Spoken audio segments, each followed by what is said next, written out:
بسم الله الرحمن الرحيم الرحمن علم القرآن خلق الإنسان علمه البيان.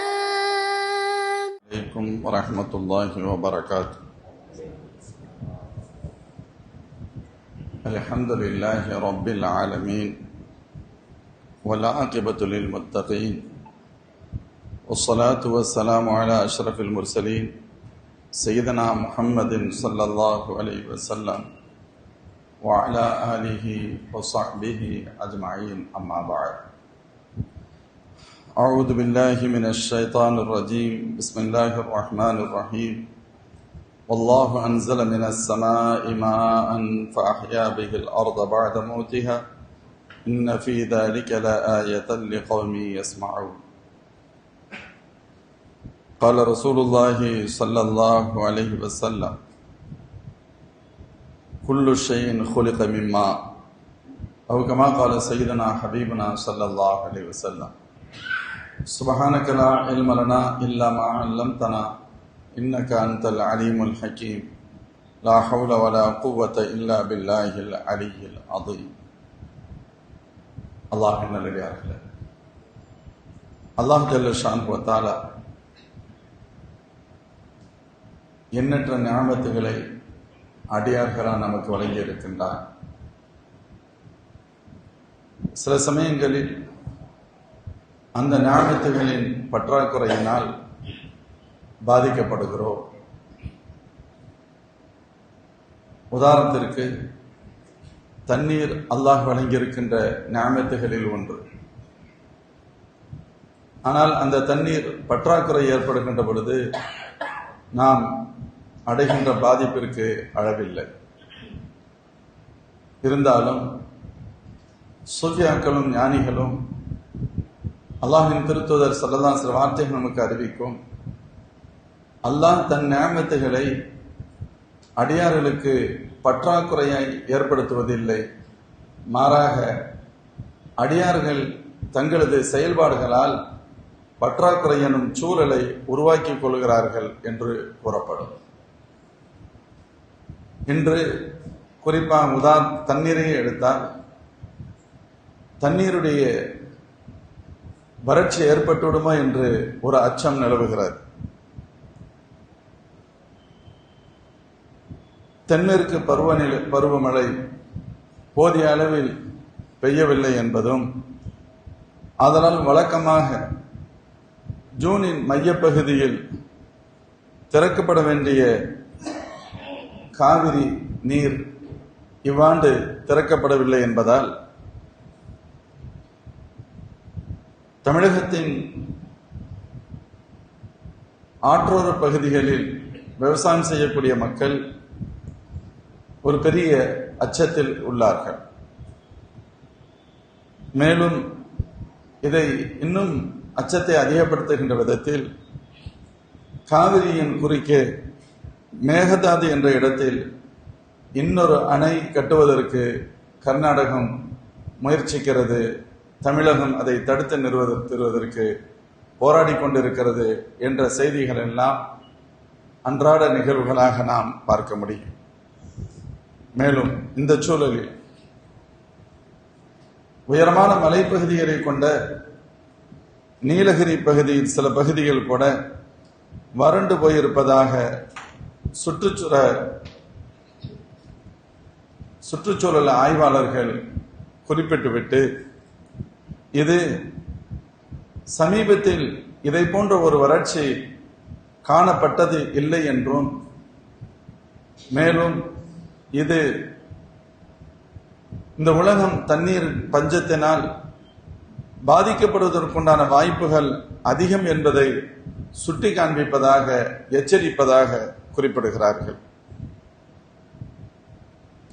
புவியின் சுற்றுச்சூழல் குறித்தும் குறிப்பாக தண்ணீர் குறித்தும் நாம் கவனமாக சிந்திக்கவும் செயல்படவும் கடமைப்பட்டிருக்கின்றோம். அல்லாஹ்வுடைய நிஅமத்துகளில் மிக முக்கியமானது நிஅமத் தண்ணீர். அல்லாஹ் ஜல்ல ஷானு வ தஆலா அவனது பேராற்றலுக்கு ஆதாரமாக அல்லாஹ் கூறுவது தண்ணீரை சொல்வான். வல்லாஹு அன்ஸல மினஸ் ஸமாஇ மாஅன் ஃபஅஹ்யா பிஹில் அர்த பஅத மௌத்திஹா. அந்த அல்லாஹ் தான் வல்லாஹு அன்ஸல மினஸ் ஸமாஇ மாஅன், வானத்திலிருந்து தண்ணீரை தருகிறான், அதன் மூலம் இறந்துவிட்ட பூமிகளை உயிர் பெறச் செய்கிறான். இதில் புரிபவர்களுக்கு அத்தாட்சிகள் உண்டு என்று அல்லாஹ் குறிப்பிடுகிறான். மேலும் நிலவுக்கு சென்று பூமியை பார்த்த அறிஞர்கள் குறிப்பிடுகின்ற பொழுது, குறிப்பாக நீல் ஆம்ஸ்ட்ராங்கை சொல்வார்கள், பூமி எப்படி தெரிந்தது என்று சொன்னால் அது நீல நிறத்தில் ப்ளூ கலரில் தெரிந்தது என்று அவர் குறிப்பிட்டதாக. அதற்கு காரணம் பூமி தண்ணீரால் சூழப்பட்டிருக்கிறது. பூமியின் 2/3 பங்கு தண்ணீரின் அடிப்பகுதியில் இருக்கிறது என சொல்லப்படும். பூமி என்ற இந்த பந்து, இது இந்த பூமியில் கடல் ஒரு அங்கமாக இருந்தாலும், ஆனால் பூமியை பொறுத்தவரை கடலிலேயே மிதப்பதை போன்று ஒரு தோற்றத்தை பார்க்க முடியும். அதனால்தான் நீராறும் கடலுடுத்த நிலமடந்து என்ற தமிழ்தாய் வாழ்த்தை அர்த்தம் கூறுகின்ற பொழுது, தண்ணீரை ஆடையாக உடுத்தி இருக்கும் நிலம் என்று அதற்கு பொருள் சொல்லப்படும். அப்படி வர்ணித்து அந்த பாட்டு படிக்கப்பட்டது. அதனால்தான் மனித படைப்பிற்கு அடுத்தபடியாக மிக முக்கியமான ஆழமான படைப்பாக கருதப்படுவது தண்ணீர் தான். அல்லாஹ் ஜல்ல ஷானு வ தஆலா ஒரு வசனத்தில் சொல்வான், அனைத்து படைப்புகளுக்கும் ஆதாரம் தண்ணீர், அனைத்து படைப்புகளின் அடிப்படை தண்ணீர். வஜஅல்னா மினல் மாஇ குல்ல ஷைஇன் ஹய்யின், உயிருள்ள ஒவ்வொரு பொருளையும் நாம் தண்ணீரிலிருந்தே ஏற்படுத்தி இருக்கின்றோம் என்பதை அந்த மக்கள் கவனத்தில் கொள்ள வேண்டாமா? அல்லாஹ் கேட்கிறார். அஃபலா யூமினூன், இது ஒன்றை அவர்கள் கவனத்தில் கொண்டால் அவர்கள் ஈமானை ஏற்றுக்கொள்ள முடியுமே என்று அல்லாஹ் குறிப்பிடுகிறார். சையதுனா அபூ ஹுரைரா ரலியல்லாஹு அன்ஹு அறிவிக்கக்கூடிய ஒரு ஹதீஸை நாம் பார்க்க முடியும். அன்னரம் பெருமானார் ஸல்லல்லாஹு அலைஹி வஸல்லம் அவர்களிடத்தில் அபூ ஹுரைரா ரலியல்லாஹு அன்ஹு ஒரு முறை சொன்னார்கள், இன்னி ரஅய்துக யா ரசூலல்லாஹ், உங்களை நான் இப்பொழுது பார்த்து விட்டேன். உங்களை பார்த்தவுடன் தாபத் நஃப்ஸி வ கர்ரத் ஐனி, என் உள்ளமெல்லாம் பூரிப்படைந்து விட்டது, என் கண் குளிர்ச்சி அடைந்து விட்டது என்று கூறிவிட்டு சொன்னார்கள், ஃபஅம்பினி அன் குல்லி ஷைஇன், அனைத்தை பற்றியும் எனக்கு சொல்லித்தாருங்கள் என்றார். எல்லாவற்றையும் பற்றி எனக்கு சொல்லித்தாரு. எல்லாவற்றையும் பற்றி எப்படி சொல்ல முடியும்?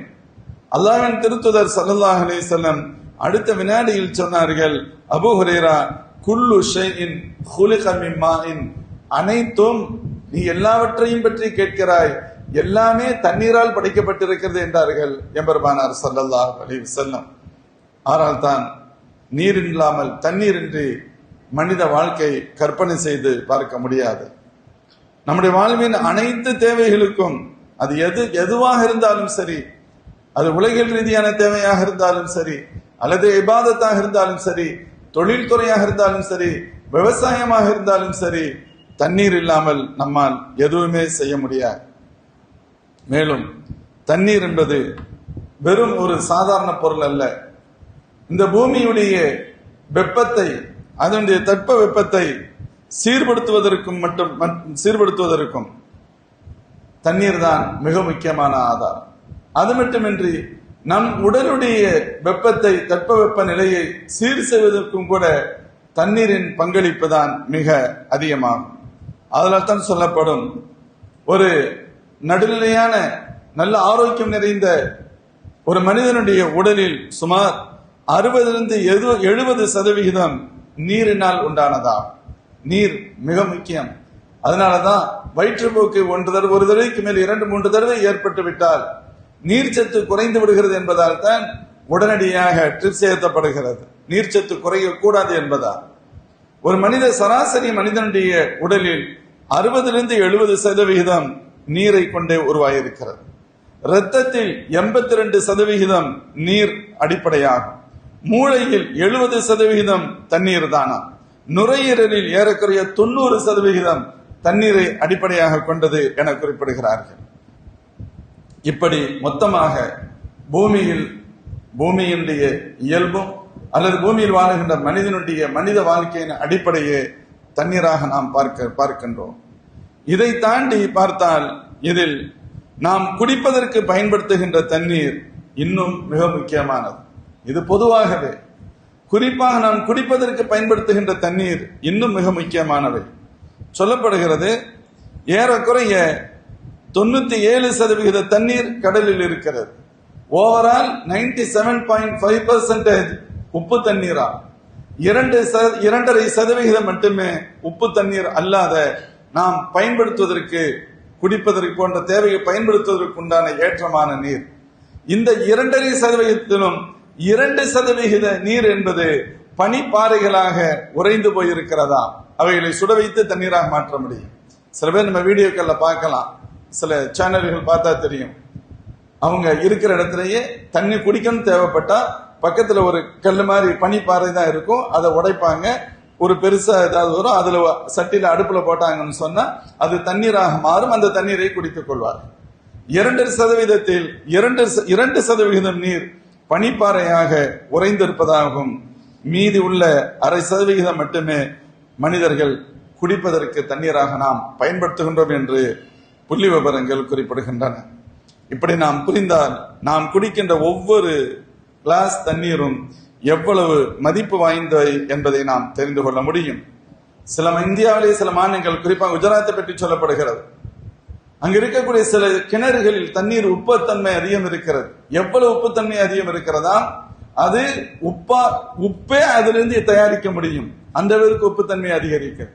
அப்படியானால் அங்கு மக்கள் அந்த குடிதண்ணீருக்கு எவ்வளவு சிரமப்படுகின்ற நிலை ஏற்படும். உலகின் பல்வேறு பகுதிகளிலும் குடிதண்ணீருக்கான பஞ்சம் ஏற்பட வாய்ப்பு இருக்கிறது என்று ஐநா தொடர்ந்து எச்சரித்துக் கொண்டே இருக்கிறது. ஜூலை 29, 2010 தனிமனிதனுக்கான சுத்தமான குடிநீர் அடிப்படை உரிமையாக ஐநா அறிவித்ததை நாம் கேள்விப்பட்டிருக்கலாம். எய்ட்ஸ், மலேரியா போன்ற நோய்கள், அம்மை போன்ற நோய்களினால் மனித இழப்பு எவ்வளவு ஏற்பட்டிருக்கிறதோ அல்லாஹ் பாதுகாக்க வேண்டும். சுத்தமான குடிதண்ணீர் இழப்பினால் அதைவிட கூடுதல் இறப்பை இந்த உலகம் சந்திக்க வேண்டியது இருக்கும் என்று எச்சரிக்கிறார்கள். ஐநாவிற்கான ஜெர்மன் தூதர் ஒரு தகவலை சொல்கின்ற பொழுது, ஒவ்வொரு ஆண்டும் சுத்தமான குடிதண்ணீர் கிடைக்காததால் 20 லட்சம் மக்கள் இறப்பதாக சொல்லப்படுகிறது. ஏறக்குறைய 9 கோடி மக்கள் இந்த உலகத்தில் நல்ல குடிநீர் கிடைக்காமல் சிரமப்படுகிறார்கள் என்று இன்னொரு புள்ளி விவர அறிக்கை சொல்கின்றன. இவைகளெல்லாம் நாம் பார்க்கின்ற பொழுது தண்ணீருடைய முக்கியத்துவம் மட்டுமல்ல, தண்ணீர் கிடைக்கவில்லையானால் நாம் எவ்வளவு பெரிய சிரமத்தை சந்திக்க வேண்டும் என்பதை நமக்கு மிக எச்சரிக்கிறது. இதில் மிக முக்கியமானது என்னவென்று சொன்னால், இந்த தண்ணீரை நாம் எப்படி பயன்படுத்துகின்றோம் என்பதுதான். அதாவது வாட்டர் மேனேஜ்மெண்ட், அல்லாஹ் தரக்கூடிய இந்த நீர் ஆதாரம், தண்ணீருடைய அதை எப்படி நிர்வகிக்கிறோம் என்பது மிக முக்கியம். தண்ணீர் நிர்வகித்தல் என்பது, அது நிர்வகித்தல் என்ற வார்த்தை எளிமையானது, அதனுடைய கருத்து ஆழமானது.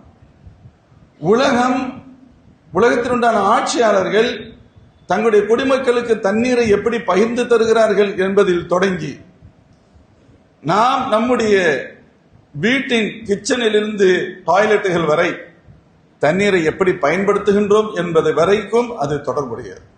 யாரோ டைம் மேனேஜ்மெண்ட் எங்கே இருந்து எப்படி வருது, எங்கிருந்து கொண்டு வர்றாங்க, அது மட்டுமே இல்லை. நாம் செய்யக்கூடிய பல்வேறு தவறுகளால் அந்த நியமத்தின் பாதிப்பை நாம் அனுபவிக்கக்கூடிய சில சூழல்கள் ஏற்படுகின்றன. மிக குறைந்தபட்ச அளவு குடிதண்ணீராக கிடைக்கிறது என்றிருந்தாலும் கூட அந்த தண்ணீர் மனித சமூகத்திற்கு தேவையான அளவில் உண்டதா என்று கேட்டால் தேவையான அளவில் இருக்கிறது. இதை பல புள்ளி விவரங்கள் குறிப்பிடுகின்றன. மனிதர்களுக்கு எவ்வளவு நீர் ஆதாரம் தேவையோ அவ்வளவு நீர் ஆதாரத்தை இறைவன் தரவே செய்கிறான். அவர்களுடைய மிஸ்மேனேஜ்மெண்டால், முறையான நிர்வாகமின்மையினால் தங்களுக்கு மத்தியில் அவர்கள் தேவையற்ற கஷ்டத்தை, கடினத்தை உருவாக்கி கொள்கிறார்கள் என்று சொல்லப்படுகிறது. அதனால் தான் குர்ஆன் மனிதனை இறைவன் அல்லாஹ் அவன் தரக்கூடிய அந்த நியாமத்தான தண்ணீரை பற்றியும் மனிதர்கள் அது விஷயத்தை நடந்து கொள்கின்ற தொடர்புகள் பற்றியும் மிக விரிவாக கவனமாக சொல்லும். அவற்றை நாம் பின்பற்றுகின்ற பொழுது கண்டிப்பாக தேவையற்ற பிரச்சனைகளிலிருந்து நம்மை நாம் தற்காத்துக் கொள்ள முடியும். குர்ஆன் தண்ணீர் தொடர்பாக குறிப்பிடுகின்ற பொழுது அதற்கு நாம் அது எத்தகைய நிஅமத் என்பதை முதலில் புரிந்து கொள்ள வேண்டும் என சொல்லும். சையதுனா அபூ ஹுரைரா ரலியல்லாஹு அன்ஹு அவர்கள் சொல்வார்கள், நாளை மறுமையில் அல்லாஹ் அடியாரத்தில் கேட்கின்ற கேள்வியில் முதல் கேள்வி, இன்ன அவ்வல மா யுஸ்அலு அன்ஹு யௌமல் கியாமா யானி அல் அப்த மினன் நஈம். அடியார்களுக்கு அல்லாஹ் வழங்கிய நிஅமத்துகளில் அவன் முதலில் கேட்பது எதை பற்றி என்றால், அலம் நுஸ்ஹ லக ஜிஸ்மக், உனக்கு உடல் ஆரோக்கியத்தை தரவில்லையா என்று அல்லாஹ் கேட்பானாம். ஆரோக்கியம் எவ்வளவு ஆழமானது என்பதை நாம் ஒரு சில வினாடிகளில் கூட புரிந்து கொள்கிறோம். உங்களுக்கு நாம் உடல் ஆரோக்கியத்தை தரவில்லையா என்று அல்லாஹ்வின் தரப்பிலிருந்து கேட்கப்படும் முதலாவதாக. இரண்டாவதாக, ஒன்னுருவீக மினல் மாஇல் பாரித், உனக்கு குடிப்பதற்கு குளிர்ந்த நீரை தரவில்லையா என்று அல்லாஹ்வின் தரப்பிலிருந்து கேட்கப்படும். ஆரோக்கியமும் நாம் அனுபவிக்கக்கூடிய குடிப்பதற்கு பயன்படுத்துகின்ற அழகிய சுத்தமான நீரும் அல்லாஹ்வுடைய மிகப்பெரிய நிஅமத். அதனால் தான் அந்த நிஅமத்தை சரியான முறையில், அளவான முறையில் பயன்படுத்த வேண்டும். அல்லாஹ்வின் திருத்தூதர் ஸல்லல்லாஹு அலைஹி வஸல்லம் சொல்வார்கள், ஹதீஸ்ல வருது, தவல்லா ரசூலுல்லாஹி ஸல்லல்லாஹு அலைஹி வஸல்லம் பிமுத்தின், ஒரு முத்தை கொண்டு பெருமானார் ஸல்லல்லாஹு அலைஹி வஸல்லம் வுது செய்து விடுவார்கள். வததஹர பிஸாஇன், ஒரு மரைக்காலை கொண்டு ஸல்லல்லாஹு அலைஹி வஸல்லம் அவர்கள் குளித்து தூய்மை அடைந்து விடுவார்கள் என்று சொல்லப்படுகிறது. ஒரு முத்து என்பது இரண்டு கைகளை இப்படி அள்ளினால் என்ன வருமோ அந்த தண்ணீருக்கு முத்தென்று கூறப்படும். இதை கொண்டு வுது செய்திருக்கிறார்கள் என்றும் இதை போன்று 4 மடங்கை கொண்டு குளித்திருக்கிறார்கள் என்று சொல்லப்படுகிறது. இன்று தண்ணீர் நாம் எப்படி பயன்படுத்துகின்றோம் என்பதை நாமே விளங்கிக் கொள்ள முடியும். எவ்வளவு தண்ணீர் வேஸ்ட். பல பேர் அள்ளி ஊத்துவாங்க, மேல கூட தண்ணி படாது, பாட்டுக்கு ஊத்துவான், எங்கேயோ தண்ணி போகும். இதெல்லாம் அல்லாஹ் சும்மல துஸ்அலுன்ன யௌமைதின் அனின் நஈம், சூரத் தகாசுர், அல்ஹாகுமுத் தகாசுர் என்று தொடங்குகின்ற அந்த சூராவின் அத்தியாயத்தின் கடைசி வசனம், சும்மல துஸ்அலுன்ன யௌமைதின் அனின் நஈம், உங்களுக்கு வழங்கப்பட்ட நிஅமத்துகளை பற்றி நீங்கள் மாலை மறுமையில் அவசியம் விசாரிக்கப்படுவீர்கள். அல்லாஹ் சொல்கிறான், நான் உங்களுக்கு தண்ணீர் தந்தல்ல, நீ எப்படி பயன்படுத்தின, எப்படி எல்லாம். இன்னைக்கு நம்ம ஒது செய்யறோம், அப்படியே தண்ணியை திறந்து விட்டுட்டு கூட பேசிக்கிட்டு இருப்போம், அது பாட்டுக்கு போய்கிட்டு இருக்கோம். எவ்வளவு தண்ணீர் வேஸ்ட். 3 தடவை தான் கழுவணும், 300 தடவை கழுவணும். அது நோய், அதுக்கு பெயர். அது ஒரு வியாதியின் உச்சம், மனவியாதி, சைக்கொண்டு திரும்ப எத்தனை தடவை கழுவுவீங்க? பிறகு சொல்லதான் சொல்லுவாங்க, கடல் நீரில் ஒது செய்தாலும் 3 தடவை தான் கழுவணும். இங்க தண்ணீர் மட்டும் வேஸ்ட்ங்கிறது மட்டும் கான்செப்ட் அல்ல. ஆற்று நீர்ல ஒது செய்யறோம், தண்ணி எங்க போகுது? அதுக்குள்ளதான் இருக்கும். கடல்ல ஒளி செய்யறோம், தண்ணி வேஸ்ட் ஆகிடும், அங்கேதான் இருக்கும். ஆனாலும் 3 தடவை தான் கழுவ வேண்டும். ஏன்? 4வது தடவை நீ கழுவினால் தண்ணீர் வேஸ்ட் அல்ல, 4வது தடவை கழுவுவதற்காக நீ பயன்படுத்திய நேரம் அதற்கான நேரம் அல்ல, அது வேற ஒரு தேவைக்கான நேரம். அந்த நேரத்தை எப்படி வேஸ்ட் பண்ணுவீங்க? அல்லாஹ் கொடுத்திருக்கிற ஒவ்வொரு நிஅமத்துகள் ஒவ்வொன்றையும் சரியாக பயன்படுத்தி ஆக வேண்டும். அப்ப இந்த உயர்ந்த நிஅமத் அதை பயன்படுத்துகின்ற விஷயத்தில் மிக கவனமாக, சிக்கனமாக இருக்க வேண்டும். வீண் விரயம் செய்யக்கூடாது. அதான் சொல்லுவான், குளிக்கிறது சுன்னத் அப்படின்னு சொன்னா அதுல தண்ணீரை வீண் விரயம் செய்வது முற்றிலும் தவிர்க்கப்பட வேண்டிய ஒரு செயல். தண்ணீரை வீண் விரயம் செய்ய முடியாது. இன்னைக்கு நம்ம குளிப்பதற்காக,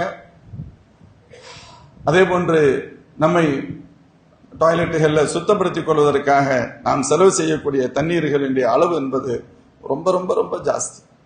சில பேர் பாத்ரூம் போயிட்டு வருவாங்க, அந்த பைப்பை கொஞ்சம் டைட்டா மூடுனா தண்ணி நின்றும், ஆனா அப்படியே வடிஞ்சுக்கிட்டு நாம் சரியாக மூடினாலும் நிக்காது என்று சொன்னால் நிர்வாகி பொறுப்பாளர்கள் அதை சரி செய்ய வேண்டும். அதுக்கான ஆட்களை கூப்பிட்டு வேலை செஞ்சுதான் ஆகணும்.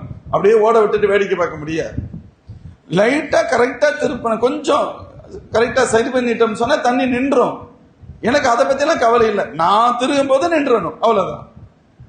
தண்ணி கொஞ்சம் கொஞ்சமா போய்கிட்டு இருக்கும். சொல்லப்படுகிறது சொட்டு சொட்டாக வடியக்கூடிய நீர், ஒரு சொட்டு தானே, அப்படியே சொட்டு சொட்டா தானே போகுது, ட்ரிப்ஸும் சொட்டு சொட்டா தான் இறங்குது, எவ்வளவு இறங்கிருது. ஒரு நாள் அப்படியே விட்டால் குறைந்தபட்சம் 6 லிட்டர் தண்ணீர் வேஸ்ட் ஆகும் என்று சொல்லப்படுது. சொட்டு சொட்டாக வடியக்கூடிய தண்ணீர் அப்படியே விடப்படுமானால் 6 லிட்டர் தண்ணீர் வேஸ்ட் ஆகும். அப்ப நம்ம அதை எப்படி செய்யறோம், எவ்வளவு தண்ணீரை வேஸ்ட் பண்றோம். வீடுகள்ல பொதுவாக ஒரு பொருளை, அரிசியே இருக்கு, சமைக்கிறதுக்கு தண்ணீருடைய அளவை சொல்கின்ற பொழுது 1 கப் ரைஸ் அப்படின்னு சொன்னா அதை போன்று 2 மடங்கு தண்ணீர் ஊத்தணும் அப்படின்னு சொல்லுவாங்க. அதை சமைக்கிறதுக்கு 2 மடங்கு தண்ணீர் தான் தேவை. ஆனா சமைக்கப்பட்ட பாத்திரத்தை கழுவுறதுக்கு 5 லிட்டர் 6 லிட்டர் செலவாகும். ஒரு மாதிரியா அப்படியே போய்கிட்டு எப்படியோ தண்ணீர், அதை பற்றி நாம் கவலைப்படாமல் சிக்கனம் இல்லாமல் வேஸ்ட் ஆக்கிக்கிட்டு இருக்கிறோம். இதுவெல்லாம் இப்படி மிஸ்மேனேஜ்மெண்ட் மிக முக்கியமான ஒரு காரணம். அல்லாஹ் ஜல்ல ஷானு வ தஆலா அதனாலதான் கேட்பான், நீங்க மேல இருந்து தண்ணீரை நான் தர்றேன். அது பொதுவாக ஒரு விஷயத்தை புரியணுங்கிறதுக்காக சொல்லுவாங்க. அல்லாஹ் அருளாளன், தண்ணீரை ரப்பு குறைக்கிறது இல்லை, அது ஒவ்வொரு வருடமும் மழை கூட பொழிய வேண்டிய அளவு பொழிந்து விடுகிறது. ஆனா பஞ்சம் வருது. 2 காரணங்கள். ஒன்று, நம்முடைய செயல்களால் நம்மை தண்டிக்க வேண்டும் என்று அல்லாஹ் நாடினால் மழையை ஒரு இடத்தில் அதிகமாக பொழிய செய்வான், இன்னொரு இடத்தில் அல்லாஹ் குறைய பொழிய செய்வான். அதிகமாக பொழிய செய்வதும் ஆபத்து. இன்னைக்கு அருணாச்சலம் மிதந்துகிட்டு இருக்கு, குறைவானாலும் ஆபத்து. ஆனா தண்ணீருடைய அளவு இறக்கப்படுவது ஒரே அளவு. இல்லைன்னா மனிதன் சொல்லுவான் அல்லாவுடைய ஹசானா குறைஞ்சிருச்சுன்னு சொல்லுவான். அவனுடைய ஹசானா குறைகிறது இல்ல, அவனுடைய ஹசானா தேவையான அளவுக்கு இருந்துகிட்டு தான் இருக்கு. நாம் தவறு செய்கின்ற பொழுது ப்ராப்ளங்கள் வருகின்றன. இன்னொரு பக்கம், இன்னைக்கு திடீர்னு பெரிய பெரிய இடங்கள், பெரிய செல்வந்தர்கள், கோடீஸ்வரர்கள் வாழக்கூடிய சென்னை பகுதியிலே போய் பாருங்க, பயங்கரமா இருக்கும். ஒரு பெருமை, நாங்கெல்லாம் இங்க வசிக்கிறோம்னு சொல்லிக்கிறவாங்க. ஆனா வெள்ளம் வந்துருச்சுன்னு சொன்னா ஃபர்ஸ்ட் ஃப்ளோர்ல மட்டும் தான் இருக்க முடியும். யாராவது போடுற பால் பாக்கெட்டுக்கும் உணவு பொட்டலத்துக்கு தான் இயங்கிக்கிட்டு இருக்கணும். காரணம் என்ன அப்படின்னு கேட்டா, அவர்கள் நீர் நிலைகளின் மீது வீடுகளை கட்டியிருக்கிறார்கள். வீட்டுக்கு தண்ணீர் வரல, தண்ணீர் வருகின்ற இடத்தில் வீடுகளை நாம் அமைத்திருக்கிறோம் என்று அர்த்தம். தண்ணீர் வர இடத்துல நம்ம வீடுகள் அமைச்சிருக்கோம். ஒரு புதருக்கு பக்கத்துல போய் படுத்துக்கிட்டு பாம்பு கடிச்சிருச்சுன்னா, டே பாம்பு படுத்திருக்கிற இடத்துல நீ போய் படுத்திருக்க, நாம் இடமாறி வந்திருக்கிறோம் என்று அர்த்தம். நீர்நிலைகள், இப்போ தண்ணீர், கடல் ஒரு பக்கம், ஆறு ஒரு பக்கம், கிணறு ஒரு பக்கம், குளம் ஒரு பக்கம், கண்மாய் ஒரு பக்கம், இதெல்லாம் அல்லாஹ் சும்மாவா வச்சிருக்கிறான்? யார் தோண்டினது? இதெல்லாம் அல்லாஹ் ஏற்படுத்தியது. அல்லாஹ் ஏற்படுத்தியது. ஒரு இடத்துல மழை பொழியும், அப்படியே ஒரு இடம் பள்ளம், இன்னொரு இடம் பள்ளமா இருக்கும், அங்க வந்து தண்ணீர் சேரும். நம்ம நினைச்சுக்கிட்டு இருக்கோம் ஏதோ நடக்கிறது என்று. அல்லாஹ் இதை இயல்பாக அப்படி வைத்திருக்கிறான்.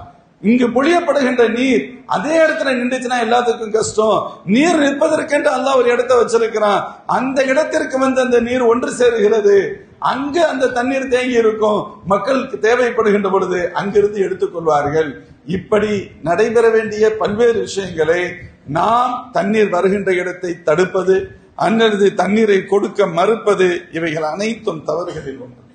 அல்லாஹ்வின் திருத்தூதர் ஸல்லல்லாஹு அலைஹி வஸல்லம் சொன்னாங்க, தண்ணீர் என்பது அடிப்படை. நாளை மறுமையில் தண்டிக்கப்படுகின்ற ஒரு நபரை பற்றி, 3 நபர்களை பற்றி ஸல்லல்லாஹு சொன்னாங்க. 3 நபர்களிடத்தில் அல்லாஹ் பேச மாட்டான், கருணை பார்வை கொண்டு பார்க்க மாட்டான். அப்படி சொல்லிட்டு ஸல்லல்லாஹு சொன்னது, பொய் சத்தியம் செய்த வியாபாரி, பொய் சத்தியம் செய்து அடுத்தவரின் நிலத்தை அபகரித்துக் கொண்டவன், அதே போன்று தன்னுடைய தேவைக்கு போக மீதமுள்ள தண்ணீரை பிறருக்கு கொடுக்காமல் தடுத்தவன் என்றார்கள் அன்னரம் பெருமானார் ஸல்லல்லாஹு அலைஹி வஸல்லம். தன்னுடைய தேவைக்கு போக மீதியுள்ள தண்ணீரை கொடுக்காமல் தடுத்தவர்கள் குற்றவாளிகள். பெருமானார் ஸல்லல்லாஹு அலைஹி வஸல்லம் காலத்தில் தண்ணீரை பகிர்ந்து கொள்வதில் மேலுள்ள மக்களுக்கும் கீழ் அடித்தளத்தில் இருக்க மக்களுக்கும் பிரச்சனை வந்தது. அல்லாஹ்வின் திருத்தூதர் ஸல்லல்லாஹு அலைஹி வஸல்லம் அவர்கள் சொன்னார்கள், அன்னல் மாஅ இலல் கஅபைன் லா யஹ்பிசுல் அஅலா அலல் அஸ்ஃபல்.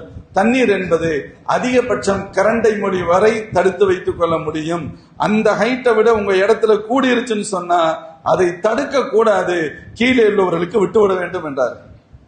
இன்னைக்கு ஒரு காலம் இருந்தது, நான் இந்த நாடு அந்த நாடு, நாட்டினால் பிரிவினை இல்லை.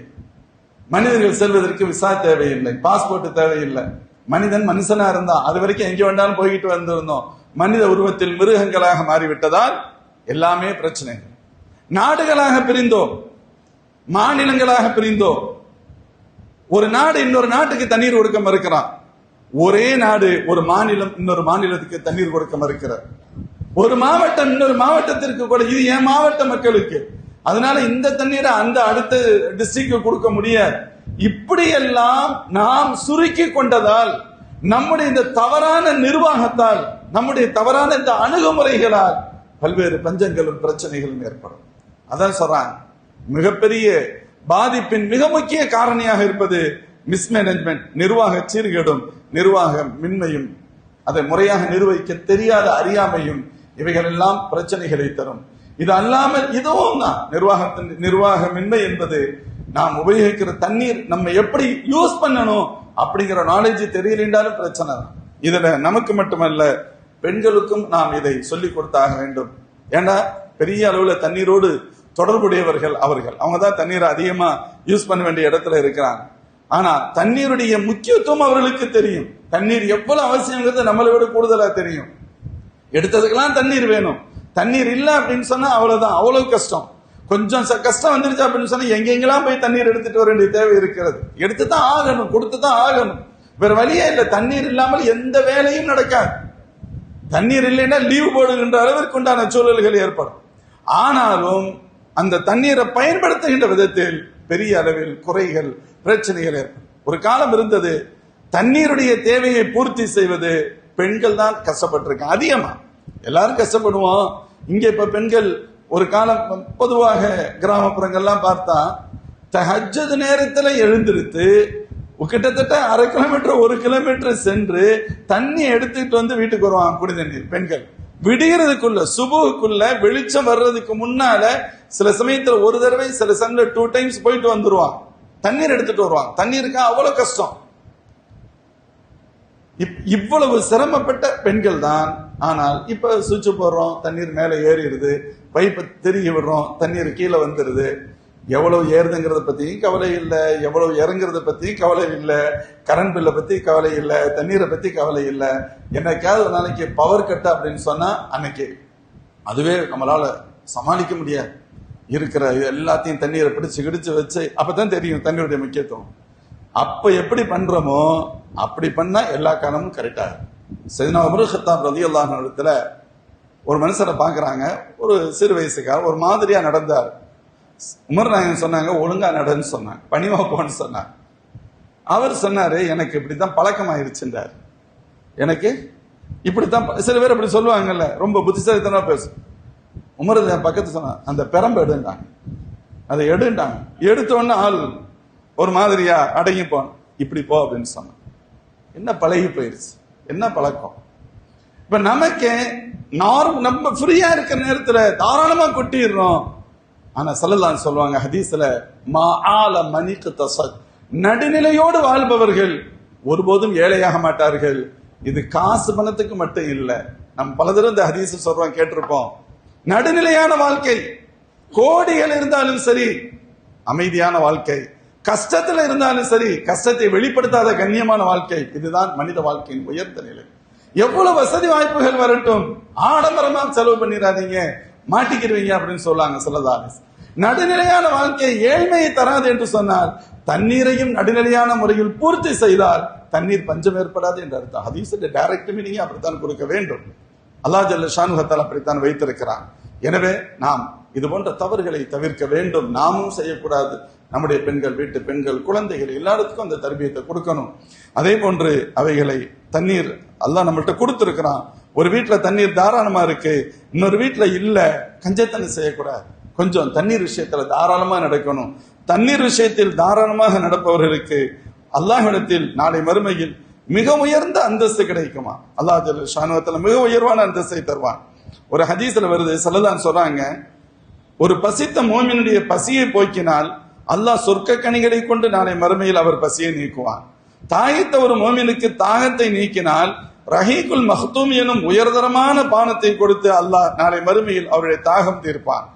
உடை இல்லாதவர்களுக்கு உடை கொடுத்து அவருடைய கண்ணியத்தை பாதுகாத்தால் நாளை மறுமையில் சொர்க்கத்தின் உயர்வுடைகளே அல்லாஹ் அவருக்கு தருவான் என்றார்கள் அல்லாஹ்வின் திருத்தூதர் ஸல்லல்லாஹு அலைஹி வஸல்லம். எனவேதான் தண்ணீர் தர்மம் என்பது மிக முக்கியமா நம்மள்ட்ட இருக்கு. சில சமயங்கள் நம்மள்ட்ட இருக்கும், பக்கத்துல இருக்காது. ஒருத்தருக்கு ஒருத்தர் பெருந்தன்மையா நடந்துக்கிறணும். ஒரு ஹதீஸ்ல வருது, சஅத் இப்னு உபாதா ரலியல்லாஹு கேக்குறாங்க நபி ஸல்லல்லாஹு அலைஹி வஸல்லம், யா ரசூலுல்லாஹ் இன்ன உம்மி மாத்த, என் தாயார் இறந்துட்டாங்க, அவங்களுக்கு நான் ஏதாவது சதகா செய்ய முடியுமான்னு கேட்டாங்க. ஸல்லல்லாஹு செய்யலாமே தாராளமாக. திருப்பி கேட்கிறாங்க, ஐயோ சதகத்தி அஃதல், சஹாபாக்கள் அல்லவா யா ரசூலுல்லாஹ் எந்த தர்மம் சிறந்த தர்மம்? ஃபர்ஸ்ட் கேட்டாங்க, என் தாயார் உம்மா இறந்துட்டாங்க, சதகா செய்யலாமா? செய்யலாம். யா ரசூலுல்லாஹ் எந்த சதகா சிறந்தது? ஸல்லல்லாஹு சொன்னாங்க, ஸக்யில் மா, மனிதர்களுக்கு தண்ணீர் கிடைக்க ஏற்பாடு செய்வது, மற்றவர்களுக்கு தண்ணீர் கொடுக்கிறதுன்றாங்க ஸல்லல்லாஹு. அதனாலதான் சதகத்துன் ஜாரியாவுடைய பட்டியல்ல போர்வெல் போட்டு கொடுக்கிறது, மக்கள் வசிக்கக்கூடிய பகுதியில் கிணறுகள், அந்த காலத்துல சமுதாய கிணறுன்னு சொல்லுவாங்க. அப்படின்னா என்ன அர்த்தம் தெரியுமா? தனி மனிதனுக்கு சொந்தமானது என்பது வேறு, பப்ளிக்கு உள்ளது வேறு. அதுக்கண்டே கிணறுகளை கட்டி விட்டாங்க. அவங்க நம்ம மக்கள் அவங்க அப்ப ஏழைகளா இருந்தாங்க, படிக்காதவங்களா இருந்தாங்க, ஆனா உயர்ந்த பண்புகள் இருந்துச்சு. இன்னைக்கு ரொம்ப படிச்சிருக்கிறோம், ரொம்ப காசு இருக்கு, மனுஷனா மட்டும் இருக்கிறது இல்ல, ரொம்ப மோசம். நம்மை விட கேவலமாக நடந்து கொள்ள முடியாத என்ற அளவிற்கு நம்முடைய திமிர், ஒரு வகையான அகந்தை, பெருமை. அல்லாஹ் பாதுகாக்கணும். ஹதீஸ்ல வருது, நாளை மறுமையில் ஒரு தகவல், ஒரு நிகழ்வு நடக்கும். ஒரு நரகவாசி நரகத்துக்கு போகணும். அப்ப சொர்க்கவாசி ஒருத்தரை பாப்பாராம். அவரை பார்த்தா ரொம்ப சந்தோஷமா இருக்கிற மாதிரி தெரியுது. இவர் கண்டுபிடிச்சுக்கிறாரு, இவர் இங்க மாட்டாத ஆளு, நல்ல ஆளா இருக்கிறாரு. அப்ப அவர் சொல்வாரா, உலகத்துல நீங்க தண்ணீருக்கு கஷ்டப்படும் போது நான் கொஞ்சம் தண்ணீர் கொடுத்தல ஞாபகம் இருக்கான்னு கேட்பாரா? ஆமா. உடனே அவர் அல்லாஹ்விடத்துல பரிந்துரைப்பார். ஹதீஸ்ல ஸல்லல்லாஹு சொன்னாங்க, யா அல்லாஹ், இப்னு மாஜால இந்த ஹதீஸ் வரும், எனக்கு ஒரு துனியாவில் எனக்கு தண்ணீர் கொடுத்தாரு நான் கஷ்டப்படுற நேரத்துல.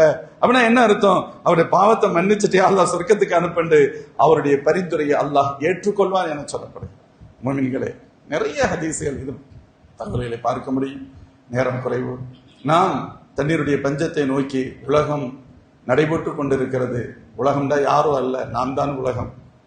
நான் தனி மனிதன், என் மனைவி மக்கள் சேர்ந்து ஒரு குடும்பம், சில குடும்பங்கள் சேர்ந்து ஒரு ஊர், சில ஊர்கள் சேர்ந்து ஒரு நாடு.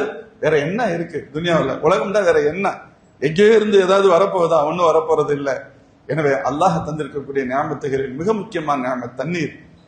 அது இல்லையானால் தேவையில்லாத பல்வேறு பிரச்சனை நாம் சந்திக்க வேண்டியது இருக்கும். அதை முறையாக நிர்வாகம் செய்து, இது முறையான நிர்வாகம் என்பது நாடுகள், ஒரு நாடு தன்னுடைய குடிமக்களுக்கு தண்ணீர் கிடைப்பதற்கு என்ன செய்ய வேண்டுமோ அந்த வேலைகளை ஒரு நாடு முறையாக செய்ய வேண்டும். ஒவ்வொரு பொறுப்பாளர்களும் முறையாக செய்ய வேண்டும். ஒவ்வொரு வீட்டில் உள்ள உறுப்பினர் நாமும் சரியாக செய்ய வேண்டும். ஒவ்வொருவரும் நாம் நம் கடமைகளை உணர்ந்து சரியாக செய்து நாம் அந்த தேவையற்ற பஞ்ச பிரச்சனை நம்மை நாம் தற்காத்துக் கொள்ள வேண்டும்.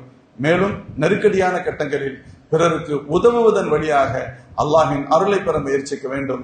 வல்ல ரஹ்மான் அத்தகைய தௌஃபீகை நமக்கும் அனைத்து மூமின்களுக்கும் அருள்வானாக.